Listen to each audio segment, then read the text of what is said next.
Hello, my name is Nyla Keith. I am a senior attending the University of Central Florida in the College of Health Professional Sciences. I am seeking a bachelor's degree in the preclinical program, and I recently completed the honors undergraduate thesis program in April 2026 and had my thesis published to the STARS UCF library. I will provide link access to the actual PDF for review if you choose to read through it.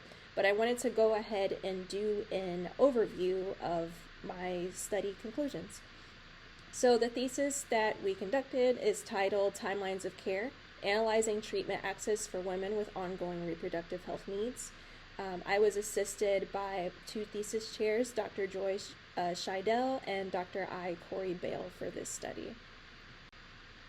So I'm going to go through a brief outline, sort of in the lines of a thesis defense.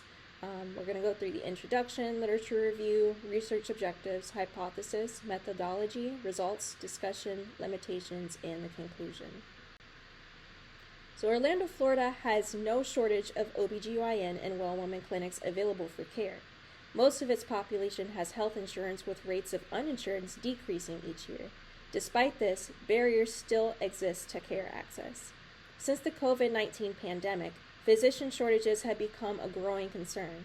In March 2024, the Association of American Medical Colleges projected a shortage between 13,000 and 86,000 physicians by 2036 in the United States. Additionally, the American College of Obstetricians and Gynecologists projected a shortage of about 12,000 to 15,000 OBGYNs by 2050 in a study conducted in April 2022. This poses a risk to OBGYN and well-woman care access in the future. So what is well-woman and OBGYN care? Well-woman in obstetrics and gynecological care is women's health care that encompasses conditions, specialties, practices, and professionals that support women's well-being. It's essential because it addresses maternal mortality, infertility, uterine fibroids, polycystic ovarian syndrome or PCOS, endometriosis, gynecological cancers, menopause, sleep disturbances, and many more. There are some legislative barriers that currently exist to OBGYN and well-woman care access, and they are the recent overturning of Roe v. Wade on June 24, 2022, that resulted in state-level bans, insurance coverage restrictions, and legal consequences for both patients and providers. Revisions to the CDC website surrounding contraception and HIV prevention, the One Big Beautiful Bill Act passed on July 4th, 2025 that targeted Medicaid and Medicare plans for budget cuts, and the rollback of DEI initiatives that have been ongoing since January 2025, which helps to ensure resources are provided for research and development of healthcare advancements for women, mandates healthcare education to address implicit biases against minority groups, and requires adequate parental leave and benefits from workplaces. So, several articles were reviewed to assess current data covering patient perception of and barriers to OBGYN and well-woman care. When it came to overall healthcare perceptions, one study concluded that patients are more likely to be compliant with care plans and medication regimens when they are satisfied with the care they receive. When interviewing homeless populations, another study found that available clinics could have a wait of up to 2 months for an appointment and a wait of up to 5 hours to see the doctor at said appointment. When reviewing race and ethnicity, Bergs and Woods found that individuals that identified as Black or Hispanic are more likely to fall in the median to lower income brackets, have had an abortion in the past, disproportionately experience more stressful events in their lifetimes, and the neighborhoods or cities where they live are also more likely to consist of both food and healthcare deserts. That can make seeking care unlikely, difficult, and are lacking in both quality and consistency. In addition, another study identified implicit medical bias as women of color were less likely to be referred to a gynecologist and therefore are less likely to be diagnosed and treated than Caucasian women. In addition to the findings on race and ethnicity, Berg and Woods also found that unintended pregnancies are increasing in women over 30 years old, and noted that women in their 40s believe that preliminary stages of menopause help prevent pregnancy and therefore do not take contraception. This has revealed gaps in provider and healthcare education, as they are often not experienced in managing delayed prenatal care and the complications that come with it. Cost and insurance were found to be significant barriers in a study conducted by George Washington University for homeless populations. Ultimately, when choosing between fulfilling basic needs and dedicating time and transportation to seek health care, these individuals are more likely to choose the former. With the recent cuts to Medicaid, the ACA, and Medicaid expansion plans on June 30th, 2025, the Joint Economic Committee released a press statement predicting an estimated loss of health insurance for 20 million people by 2034. This poses a direct threat to care access because in a mixed method systematic review of the ACA's impact on health care access for women conducted in 2024, U.S. women were recorded as having difficulties accessing health care and insurance, struggling to pay for appointments, and are more likely to delay care, more likely to die from something treatable or preventable, and have a low life expectancy than in other healthcare adept countries. So the hypothesis that we concluded from the literature review, we hypothesized that most respondents in the study will report that they have experienced or are experiencing difficulties accessing, maintaining, or paying for women's health care, and results of this study will identify which existing care gaps and disparities are affecting patients in the Orlando area.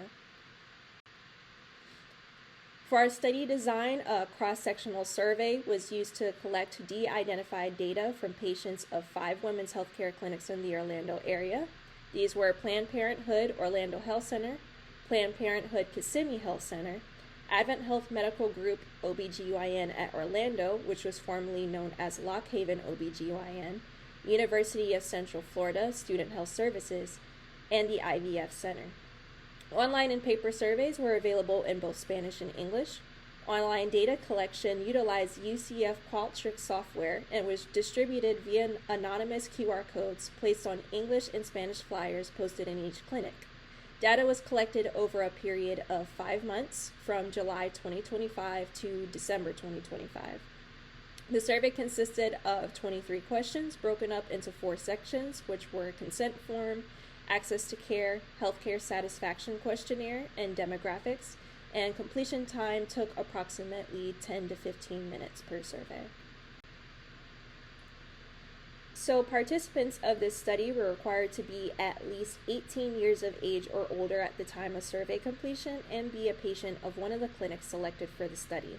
Compliance with these requirements were upheld by continuing to the next page of the survey, as stated in the consent form on the first page. Data from paper surveys were manually entered into Qualtrics for analyzation. Stats IQ and Crosstabs IQ within Qualtrics were used to describe the data trends and analyze correlation between different variables to assess overall perception of and barriers to access to care. So for our results, out of the 5 clinics selected for survey distribution, data was collected from Planned Parenthood Kissimmee Health Center, Advent Health Medical Group OBGYN at Orlando, which was formerly known as Lock Haven OBGYN, and the IVF Center. There were 29 total participants, with 1 respondent online and 28 on paper.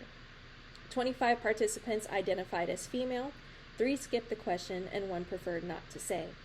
Out of 26 respondents, 82% reported falling between the ages of 26 and 45, 35% were white, 31% were Hispanic or Latinx, 23% were Black or African American, 8% preferred not to say, and 4% identified as other. 35% reported that their highest level of education completed was some high school, and 65% reported their current employment status as full-time. So when we're looking at the results for health insurance versus access to care, approximately 62% of all respondents reported that they did have health insurance, and 27 out of 29 respondents reported issues or barriers to establishing care. Results show that 37% of respondents with health insurance reported not having any issues establishing care. 25.9% of those without health insurance reported their lack of insurance as a main issue or barrier faced to accessing said care. And as you can see here, this bar graph does show the relationship between respondents who have or do not have health insurance and the issues or barriers that they faced when attempting to access OBGYN care.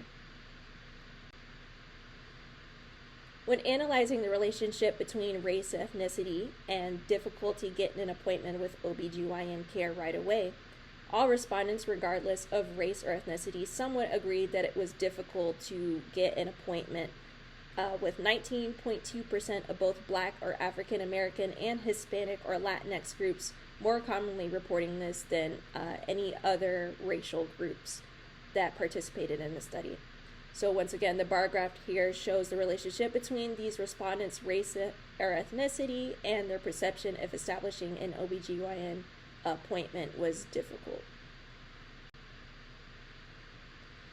So when analyzing the relationship between race and ethnicity and difficulty getting an appointment with well woman care as opposed to OBGYN care right away, 15.4% of both Black or African American and white participants somewhat agreed that getting care was difficult, whereas 15.4% of Hispanic or Latinx participants neither agreed nor disagreed with the statement.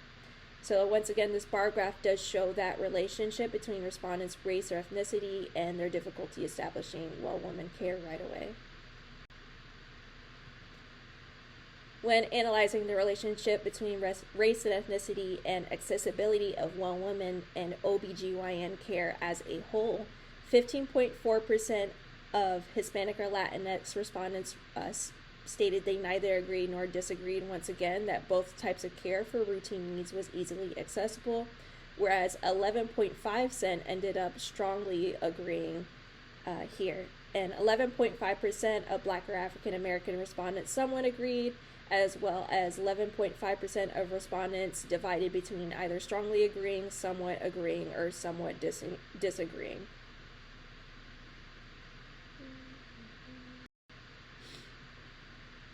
When assessing the relationship between going without care and difficulties paying for well women and OBGYN care, 27.6% of respondents strongly agreed, 20.7% somewhat agreed, and 17.2% neither agreed nor disagreed to both statements.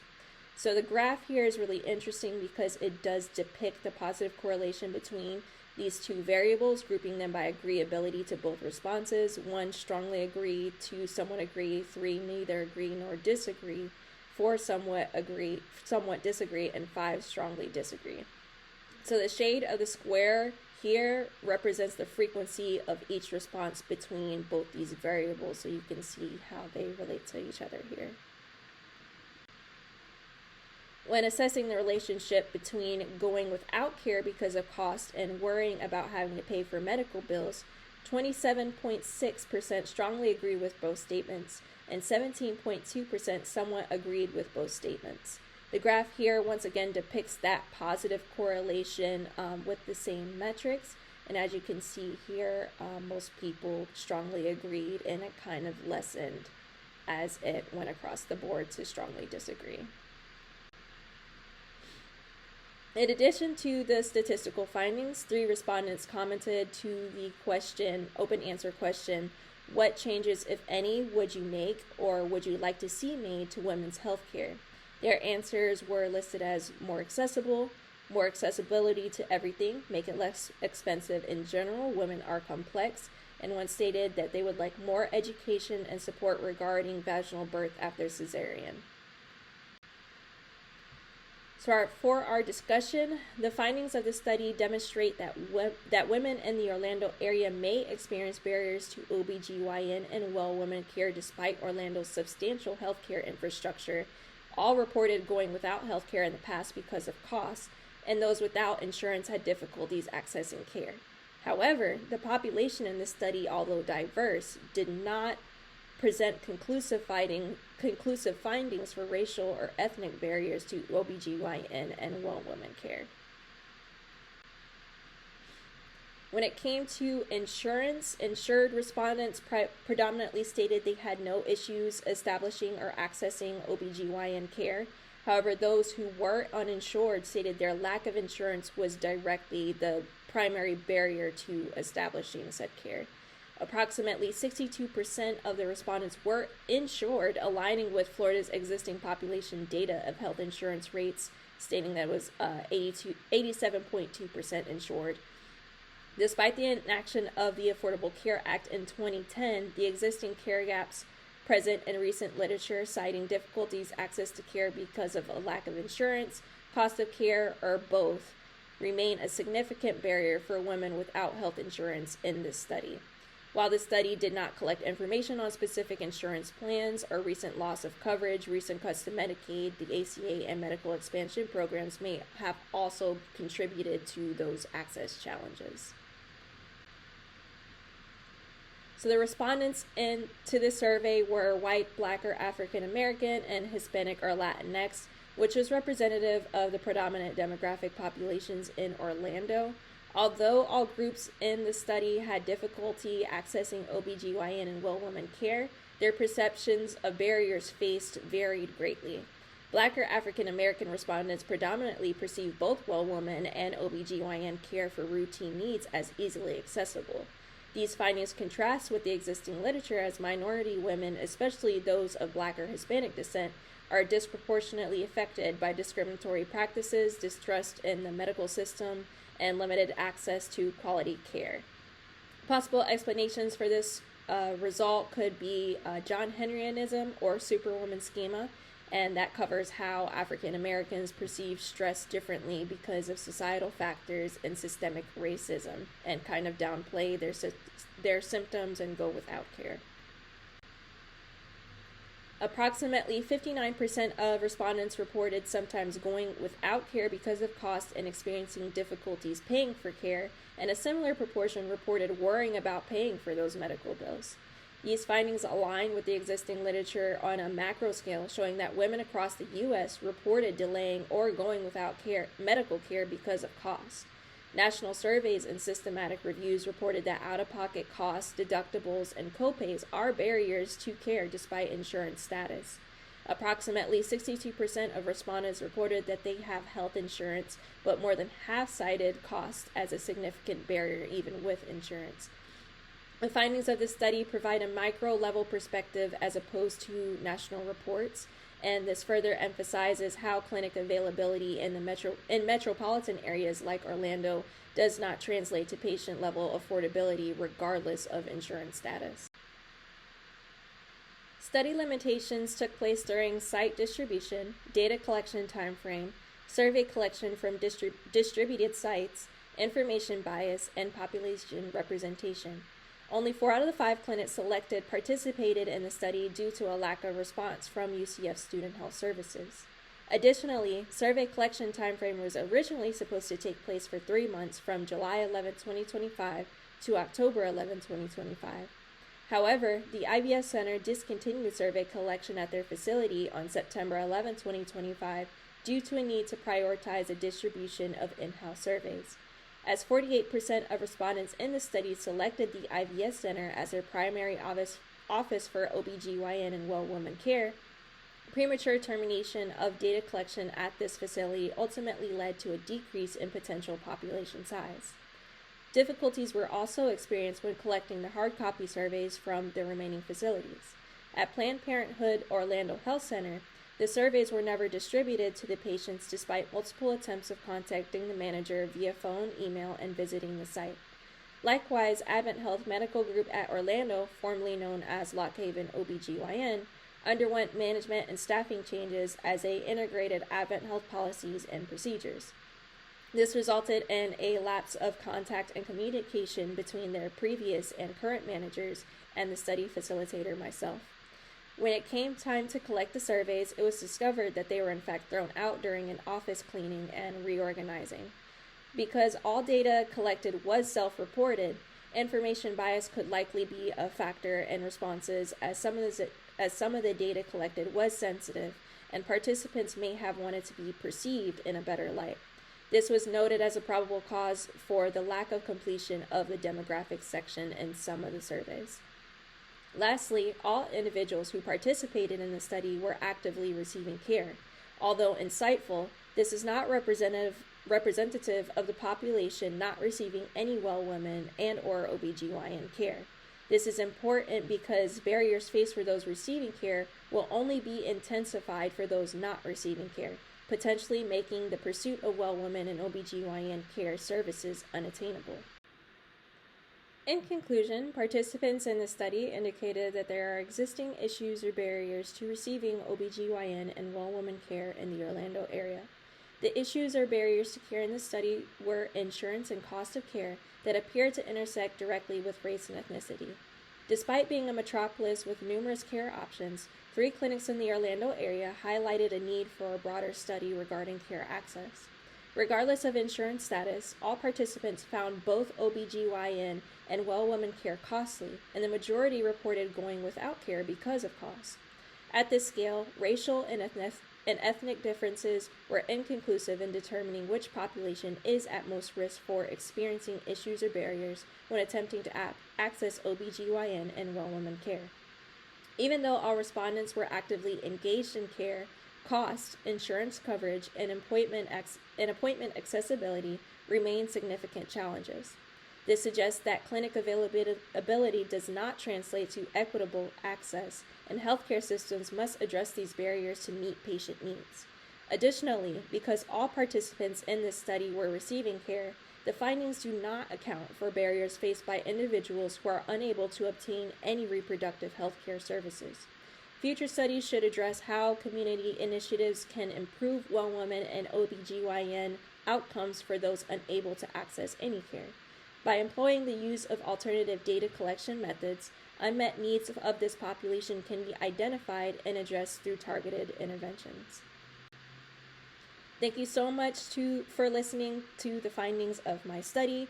If you have any questions, please place them in the comments below and I will do my best to address them. Once again, the PDF for the thesis, the link to the STARS UCF library will be placed below this video.